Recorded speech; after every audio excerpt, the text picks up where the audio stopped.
नमस्कार दोस्तों, एक बार फिर से स्वागत है आपका द करियर्स अकेडमी मुरैना में। आइए हम आज के करंट अफेयर के प्रश्नों को देखते हैं, रिवीजन कर लेते हैं। कल के पहले जो मोस्ट प्रश्न थे, एक बार उनका रिवीजन कर लेते हैं। तो पहला क्वेश्चन था, अब्दुल्ला हामडोक किस देश के फिर से प्रधानमंत्री बन गए हैं? तो ये सूडान के बन गए हैं। कहाँ के? सूडान के। नेक्स्ट क्वेश्चन है, cooking to save your life नामक जो पुस्तक है किसने लिखी है? तो ये अभिजीत बनर्जी के द्वारा लिखी गई। नेक्स्ट क्वेश्चन है, भारतीय स्टेट बैंक यानी एसबीआई रिसर्च ने वित्त वर्ष 2022 के लिए भारत की जीडीपी कितना रहने का अनुमान लगाया? तो ये 9.3 से 9.6% रहने का अनुमान लगाया। राष्ट्रपति रामनाथ कोविंद ने भारतीय सेना जो ग्रुप कैप्टन है, क्या नाम है, अभिनंदन को पुरस्कार, कौन सा पुरस्कार से सम्मानित किया है? तो इनको वीर चक्र दिया गया, वीर चक्र से इनको सम्मानित किया गया। नेक्स्ट क्वेश्चन है, भारत सरकार ने 13 राज्यों में हेल्थ केयर में सुविधा के लिए एशियाई विकास बैंक एडीबी के साथ कितने मिलियन डॉलर के कर्ज के समझौते पर हस्ताक्षर किए हैं? तो ये 300 मिलियन डॉलर के कर्ज के समझौते पर हस्ताक्षर हुए हैं। केंद्रीय गृह मंत्री अमित शाह ने वर्चुअल तरीके से किस राज्य में रानी गेदिनल्यू आदिवासी स्वतंत्रता सेनानी संग्रहालय की आधारशिला रखी है? तो ये मणिपुर में रखी गई है।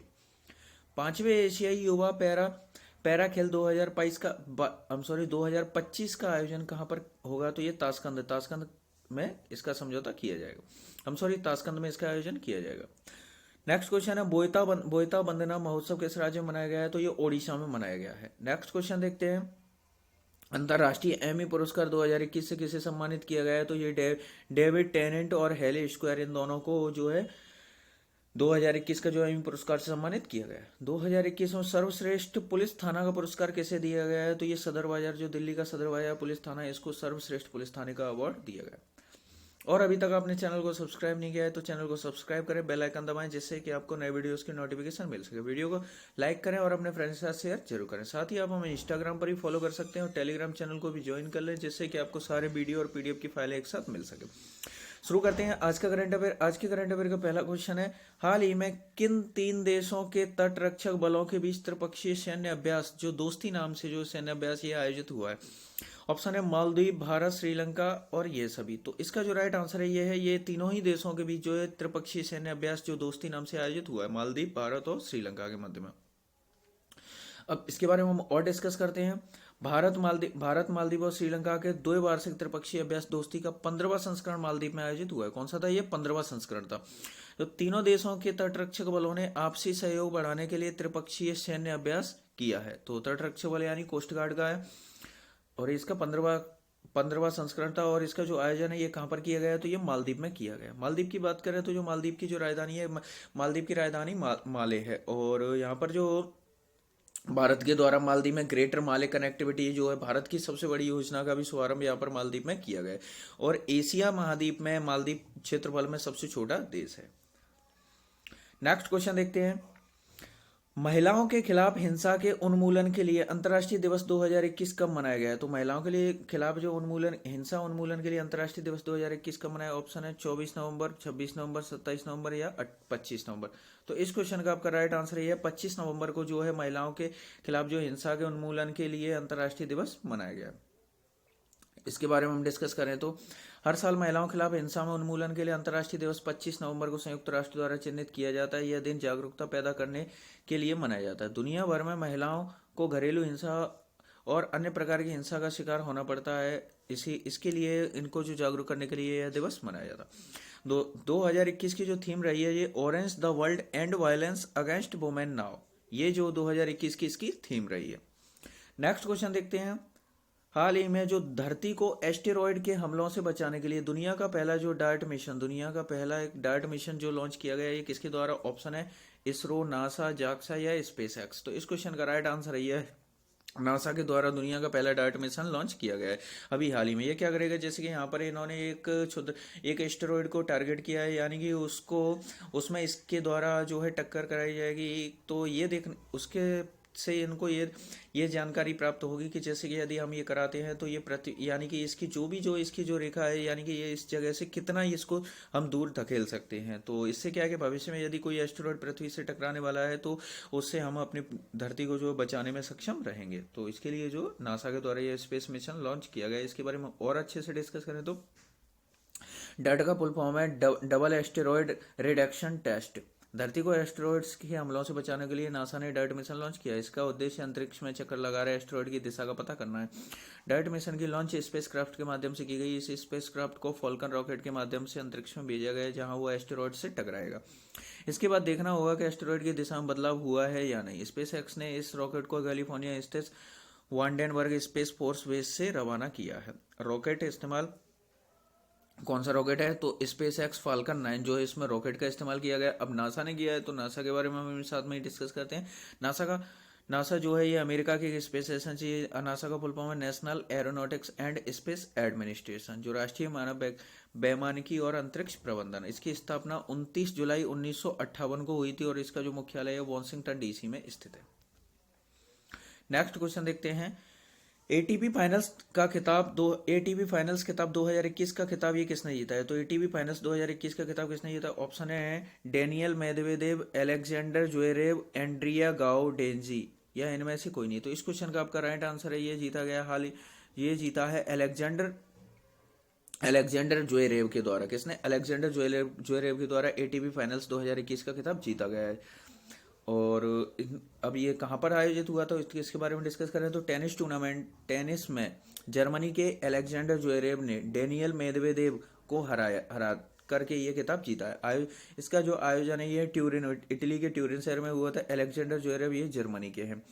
एटीपी यानी कि एसोसिएशन ऑफ टेनिस प्रोफेशनल्स, इसकी स्थापना सितंबर 1972 में हुई थी। इसका जो मुख्यालय यूके यानी लंदन में स्थित है और इसके जो अध्यक्ष हैं ये एंड्रिया गाउडेंजी जो इसके अध्यक्ष हैं वर्तमान में।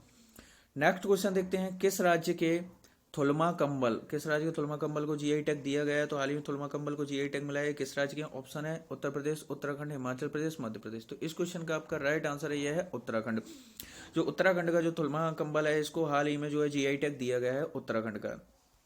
अब इसके बारे में हम बात करें, यह व्यापारिक कंबल अपनी बेहतरीन गुणवत्ता के लिए जाना जाता है, जिसे मुख्य रूप से भोटिया समुदाय की महिला बुनकरों द्वारा विशेष रूप से हाथों से बुना जाता है। जीआई का फुल फॉर्म होता है जियोग्राफिकल इंडिकेशन। जीआई टैग किसी भी उत्पाद के लिए प्रतीक चिन्ह के समान होता है, यानी उत्पाद की विशिष्ट भौगोलिक उत्पत्ति और गुणवत्ता पहचान के आधार पर यह दिया जाता है। हाल ही में और भी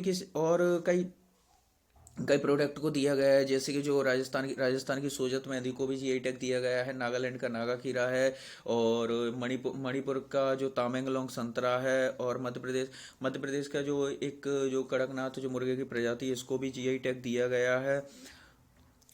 तो इतने सारे पॉइंट आप इनसे और इसके साथ जो असम का जो ज्यूडीमा राइस वाइन है इसको भी जो जीआई टैग हाल ही में दिया गया है। तो इतने पॉइंट आपको इनसे रिलेट रखने हैं। नेक्स्ट क्वेश्चन देखते हैं। Resolved uniting nation in a divided world. तो ये नामक जो आत्मकथा है ये किसने लिखी है? ये किसकी आत्मकथा है? ऑप्शन है त्रिगवेली, बान की मून, एंटोनियो गुटेरेस, इनमें से कोई नहीं। तो इस क्वेश्चन का राइट आंसर है आपका बान की मून। जो बान की मून है इनकी ये आत्मकथा है जो अभी हाल ही में लॉन्च हुई है। तो और अदर ऑप्शन देखें तो ये त्रिगवेली ये यूनाइटेड नेशंस के जो पहले वर्तमान महासचिव थे एंटोनियो गुटेरेस, ये वर्तमान में महासचिव हैं यूएनओ के। और एंटोनियो गुटेरेस ने जो है बान की मून का ही स्थान लिया था, यानी कि इनसे पहले जो बात किया एंटोनियो गुटेरेस से पहले जो बान की मून थे, जिन्होंने 2 कार्यकाल पूर्ण किए थे। Resolve United Nations and in are divided world नामक पुस्तक संयुक्त राष्ट्र के जो पूर्व महासचिव बान की मून की दो आत्मकथा है। इसमें जीवन के अनुभव चुनौतियों शामिल किया गया है। लेखक ने अपने जीवन में सामना किया है और संयुक्त राष्ट्र में अपने कार्यकाल को विस्तृत किया है। तो यही है बान की मून की आत्मकथा है। नेक्स्ट क्वेश्चन देखते हैं। तो प्रधानमंत्री नरेंद्र मोदी ने उत्तर प्रदेश में कहा 600 मेगावाट के अल्ट्रा सोलर पावर यानी कि सौर ऊर्जा पार्क की आधारशिला रखी है। तो ये 600 मेगावाट का अल्ट्रा सोलर पावर है। तो ऑप्शन है इसका वाराणसी, झांसी, गोरखपुर, कुशीनगर। तो इस क्वेश्चन का राइट आंसर है आपका ये रखी गई है हाल ही में झांसी में। जो झांसी में नरेंद्र मोदी के द्वारा 600 मेगावाट के जो अल्ट्रा सोलर पावर पार्क की जो है आधारशिला रखी गई है। और इसके बारे में हम और देखें तो यह कदम बुंदेलखंड क्षेत्र को प्रचुर मात्रा में भूमि और सूर्य के प्रकाश के साथ राज्य में सौर ऊर्जा केंद्र में बदलने का प्रयास करेगा। उत्तर प्रदेश की राजधानी लखनऊ है। यहाँ के मुख्यमंत्री योगी आदित्यनाथ हैं। यहाँ की जो गवर्नर है ये आनंदीबेन पटेल है। यहाँ के जो मुख्य न्यायाधीश हैं ये राजेश बिंदल हैं। और झांसी की बात हुई है तो जो झांसी रेलवे स्टेशन का नाम बदल करके हाल ही में जो रानी लक्ष्मीबाई रेलवे स्टेशन भी कर दिया गया है योगी आदित्यनाथ के द्वारा। नेक्स्ट क्वेश्चन देखते हैं। टाइम मैगजीन इंडिया ने लाइफ टाइम अचीवमेंट अवार्ड 2021 से किसे सम्मानित किया है? तो ऑप्शन है दीपिका पादुकोण, डीसी सिंघानिया, डॉक्टर जी सतीश रेड्डी, इनमें से कोई नहीं। तो इस क्वेश्चन का आपका राइट आंसर है यह है डीसी सिंघानिया। जो डीसी सिंघानिया है इनको लाइफ टाइम अचीवमेंट अवार्ड 2021 से हाल ही में सम्मानित किया गया है। अब इनको सम्मानित किया गया, इसके साथ ही अदर ऑप्शन है इनको भी कोई ना कोई अवार्ड दिया गया है। तो जो ग्लोबल अचीवर अवार्ड पाने वाली प्रथम भारतीय महिला अभिनेत्री बन गई हैं Deepika Padukone global achiever award. और डीसी सिंघानिया को जो लाइफ टाइम अचीवमेंट अवार्ड ये दिया जा चुका है। और डॉक्टर जी सतीश रेड्डी जो डीआरडीओ के अध्यक्ष हैं इनको हाल ही में आर्यभट्ट पुरस्कार से सम्मानित किया गया है। नेक्स्ट क्वेश्चन देखते हैं। तो 5वें एशियाई युवा खेल 2025 का आयोजन कहाँ किया जाएगा? तो 5वें एशियाई युवा खेल, ऑप्शन है इसके जकार्ता, ताशकंद, बीजिंग, टोक्यो। तो इस क्वेश्चन का आपका राइट आंसर ये है ताशकंद।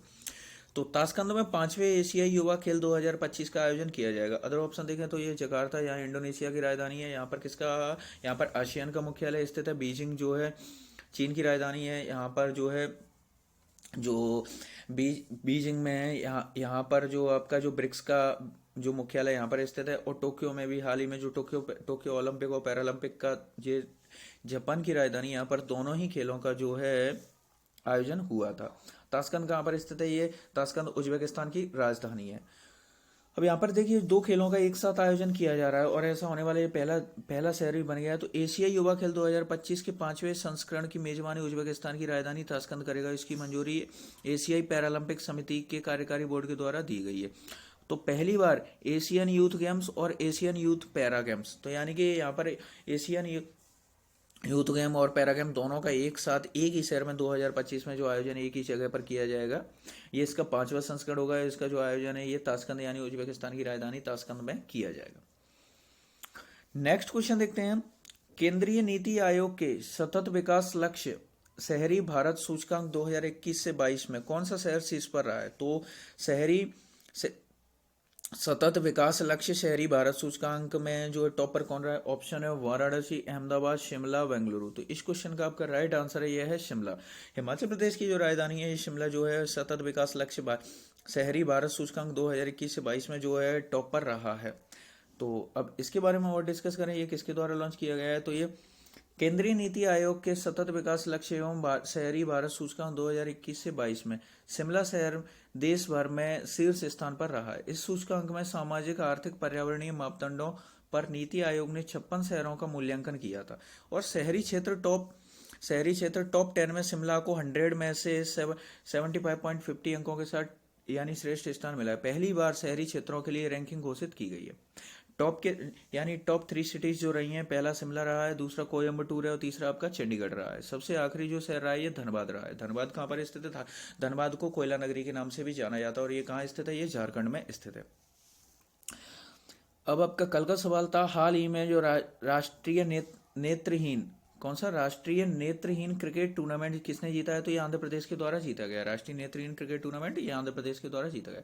आज का सवाल है आपका, हाल ही में यूपीआई लेनदेन के लिए अमेजॉन पे के साथ साझेदारी की है, यानी किस बैंक ने अमेजॉन पे के साथ साझेदारी की है? तो ऑप्शन आपका जो भी राइट आंसर हो उसे आप कमेंट बॉक्स में लिखिए और डिटेल के साथ लिखा कीजिए, क्योंकि जो चीज़ें आप लिख देते हो वो चीज़ें आपको एक लंबे समय तक याद भी बनी रहती है। वीडियो पसंद आया वीडियो को लाइक करें, चैनल को सब्सक्राइब करें और अपने फ्रेंड्स के साथ इसको शेयर जरूर करें।